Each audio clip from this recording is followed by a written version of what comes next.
Yeah, it's funny because all week we've talked about moments, and trying to create just fantastic moments for the team, and creating a great environment for the team, and they just shocked me. Coming off of the ACC championship, I didn't necessarily know if they could exceed what they did there. Certainly, they were significantly better here, which is they just blow my mind. And it's just a great group of athletes, great group of people, and it's just they just create an environment, in this little bubble that they're in around each other, and don't worry about what's going on outside of that bubble, and it's just they make this really fun. They make my job really easy. They make my job really fun, and they're why I'm sitting here. They're the ones putting in the hard work, and it's really fulfilling, obviously for them, but for me, because I see what they go through every day. This is certainly a very challenging sport. They put a lot of time, energy, emotion, tears, sweat, blood, sometimes, into what they do. And so just to watch them accomplish what they've accomplished, knowing that they're capable. But obviously there's a lot of capable athletes that don't necessarily accomplish at that level. So to have them do it, I'm proud of them. Because they deserve it. They deserve every bit of anything that they've accomplished. Next question. Talk a little bit about Kate's performance and put it into perspective. She's done something that nobody has ever done before, and that's just with the wins. That's not counting the records and the people's records that she broke. Can you wrap your head around what she accomplished, and when, as a coach, did you start to think that these were the three events and that something like this was possible? Yeah, it's funny because I told Kate when I was recruiting her and when she first got to Virginia that my goal, I had confidence in her ability, and my goal for her was to be the fastest woman in the NCAA in the 50 free and the 200 IM. So I knew early on, even recruiting her, that I thought she was capable of something pretty special, 4 years ago when she was in high school. But this year, with somebody as versatile as Kate and Alex as well, and some of the other athletes that we have, I try to veer towards what excites them, and let them set those goals and what they get motivated by and what they get excited by. And she sat in my office. I can't remember when it was, early in the season, might have been right after mid-season, and I asked her what her goals were, what excites her, what do you want to go after this year? She said, and she doesn't verbalize goals often. This was the first time she actually did that. She said, I want to break the American record in the 50 free and the 200 breaststroke. She didn't mention the 100 fly, and I was like, what about the 100 fly? Because at that point, she was only a tenth or two off of it from the previous year. And so I got excited to hear her say that and her be excited about that. So we went after it. So she did significantly more breaststroke training this year than she's ever done because of that.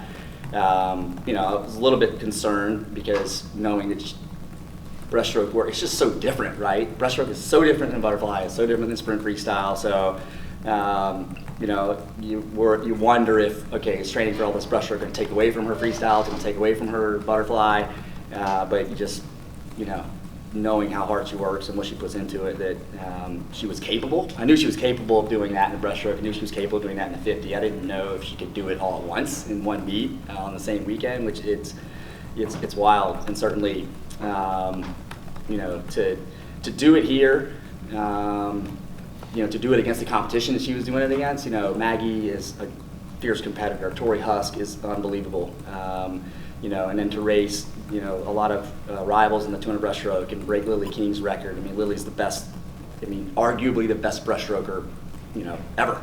It's pretty phenomenal to see her to do something like that. And not only that, but to say she wants to do it and commit to it and then actually do it.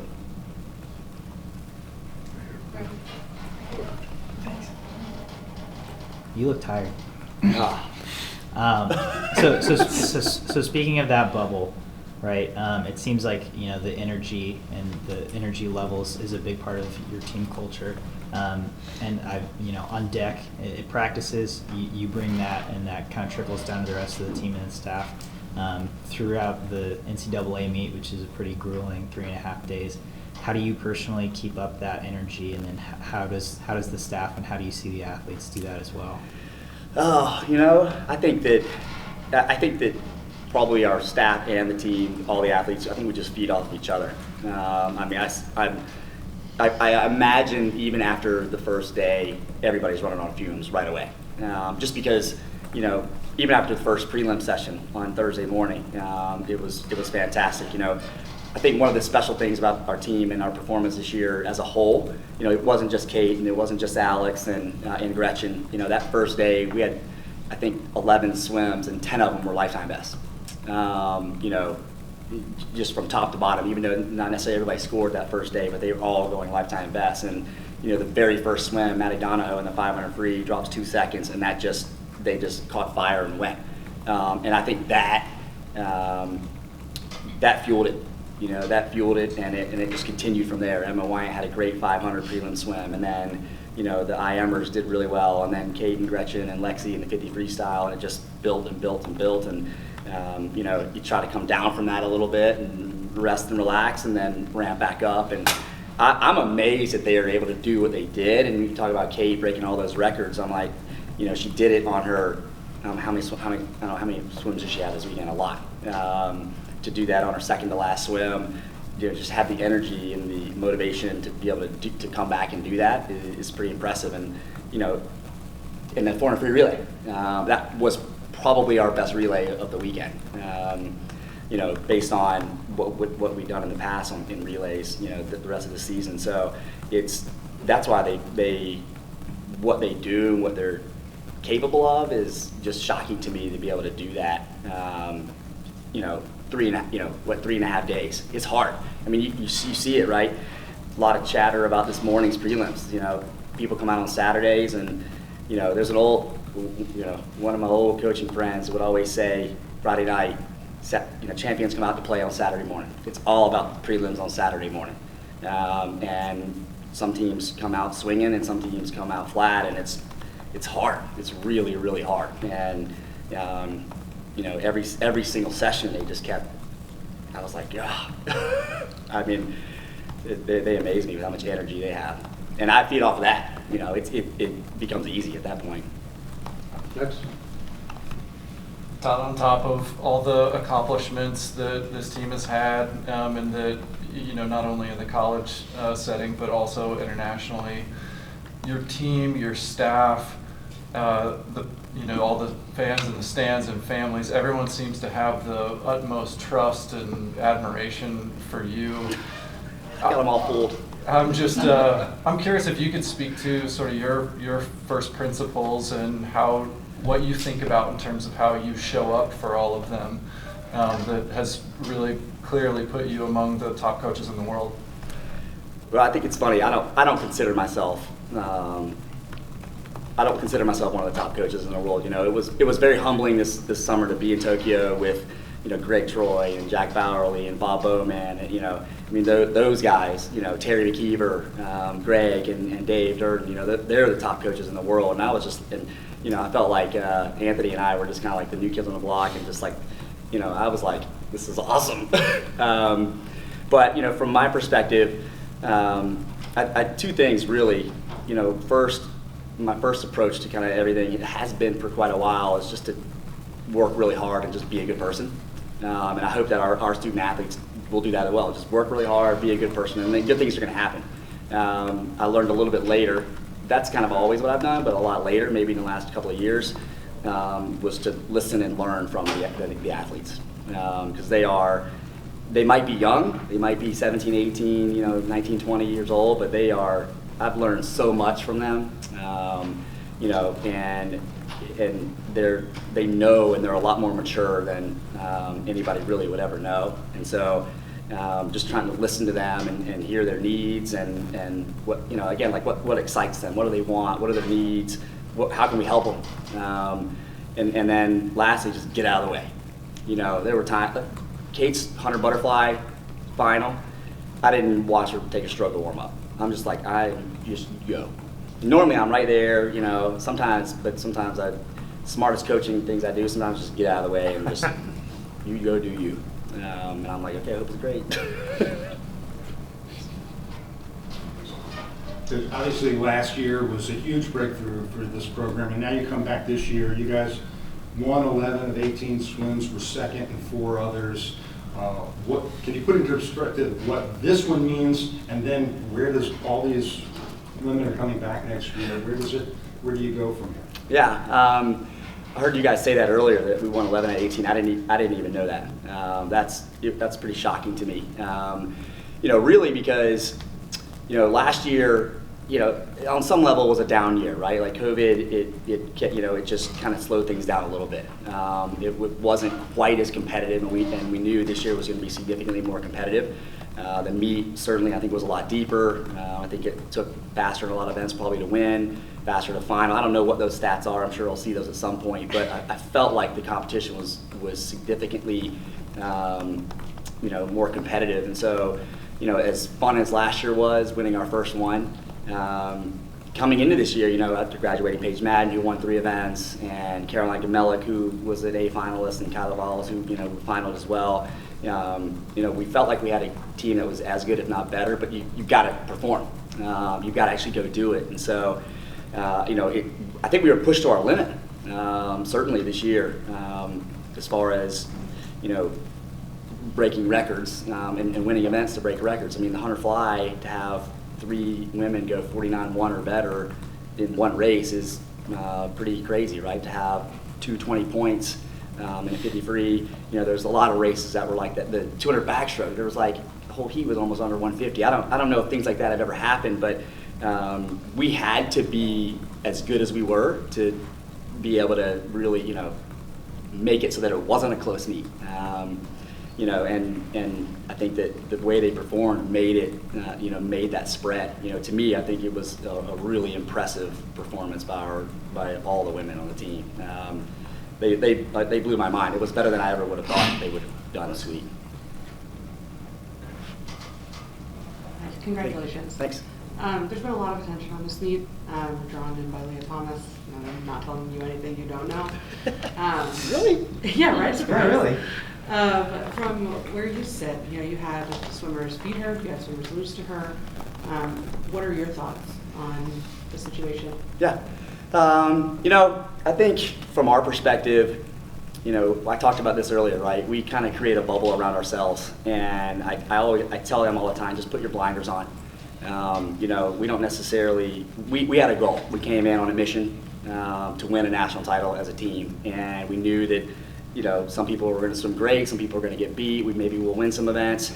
At the end of the day, what's going on around us doesn't matter.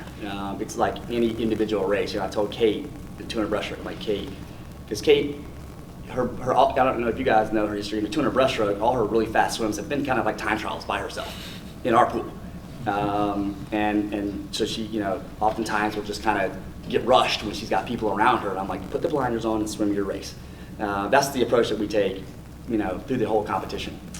We just really focus on ourselves, try not to get caught up in anything else that's going on, and just, swim for each other and dive for each other and just perform at the highest level we possibly can. And if you get beat, you get beat. And if you don't get beat, you don't get beat. I told, this was at ACC's, but I told Alexis Wanger, she had a great 100 breast in prelims, and her and Sophie Hansen have had this, like, they go at it, right, every year. And I was like, if you can go 56 in 100 breaststroke, and if you go 56 tonight and get beat, what are you going to do?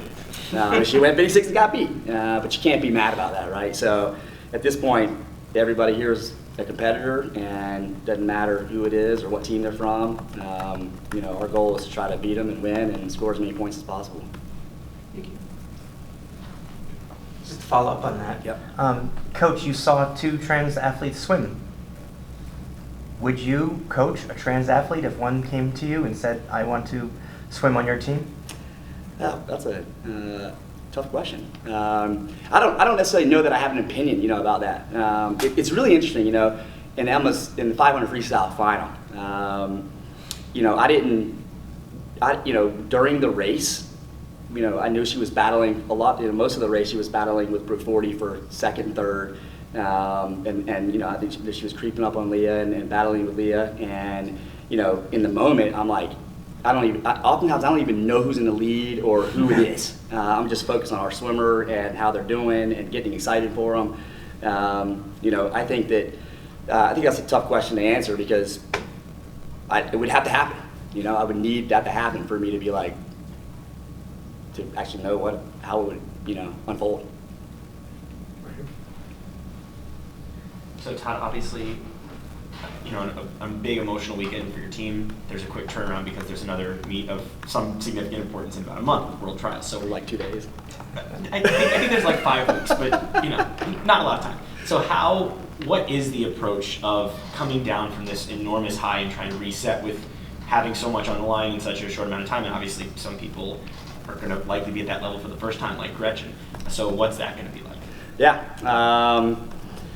I think it's like, the time frame is fairly similar to the change between ACCs and NCAAs, the conference championship and NCAA championship. So it's like an extra week, I think. We've got 5 weeks instead of 4.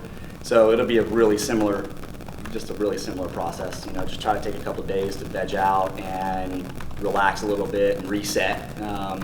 There's a lot of emotion going on here, a lot of excitement. They're going to be exhausted tomorrow, Monday, Tuesday. Just kind of let them relax a little bit and then, go right back to it. And I'm hopeful they'll be pretty confident because we just did it and swam pretty well. So, they'll have to be top of their game again, which is it's going to be challenging. Well, time for a couple more for Coach, if there are a couple more. Go ahead, Scott. Let me wrap us up. Considering what the women have done at Virginia, does it light a fire under the men's program to keep up? Oh, yeah. I think that, the ACC this year was combined for the first time, I think, in history. Our men and women competed together, and I think that having the men see the women every day in practice. They know what they do. They watch them. They know what they're capable of. The girls made, Gretchen and Matt Brownstead raced in a 50 backstroke from a push in practice a few weeks ago, and Gretchen beat him, and it was just, he didn't live it down for a while.